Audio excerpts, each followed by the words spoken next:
بسم اللہ الرحمن الرحیم۔ نواب بہادر حیدر علی کو حیدر نگر سب شہروں سے زیادہ عزیز تھا۔ وہ اس خبر سے کچھ پریشان ہوئے۔ انہوں نے مالابار کا انتظام میر رضا علی خان کے سپرد کیا جو مدگری سے لشکر لے کر آئے ہوئے تھے۔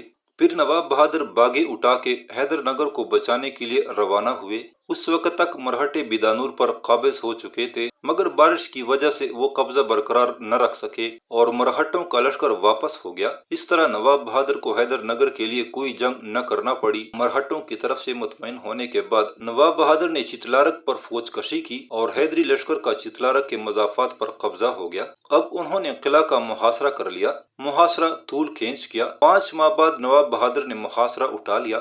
اب وہ شاہنور کی طرف متوجہ ہوئے، اس لیے کہ مرہٹوں کی بیدانور پر حملے کے وقت والی شاہنور نواب عبدالحکیم نے مرہٹوں کو اپنی افغان فوج کی کمک بھیجی تھی۔ نواب بہادر کے دل میں اس کا ملال تھا۔ انہوں نے ایک لشکر اپنے نائب ہیبت خان کی سرکردگی میں شاہنور روانہ کیا اور خود بھی فوج لے کر چلے۔ شاہنور کے قریب پہنچ کے نواب بہادر نے اپنی فوج کمین گاہ میں چھپا دی اور پنڈاریوں کو حکم دیا کہ وہ شاہ نواز پر حملہ کریں اور نواب عبدالحکیم کی فوج کو شکست کا فریب دے کر اس جگہ لے آئیں جہاں نواب بہادر کی فوج کمین گاہ میں تیار کھڑی ہے۔ منصوبہ کے تحت پنڈار فوج نے عبدالحکیم کے افغانی لشکر پر زبردست حملہ کیا۔ افغانی فوج مقابلے کے لیے قلعے سے باہر آئی۔ تھوڑی دیر کی جنگ کے بعد پنڈاریوں نے واپس ہونا شروع کر دیا، جسے دیکھ کر افغانی یہ سمجھے کہ انہوں نے پنڈاریوں کو شکست دے دی ہے۔ بس انہوں نے زور کا حملہ کیا تاکہ پنڈارے میدان چھوڑ بھاگیں، مگر پنڈارے بھاگنے کے بجائے آہستہ آہستہ پیچھے ہٹتے رہے اور افغانی انہیں دباتے ہوئے آگے بڑھتے رہے، یہاں تک کہ پنڈارے اس مقام پر پہنچ گئے جہاں پر حیدری لشکر کمین گاہ میں موجود تھا۔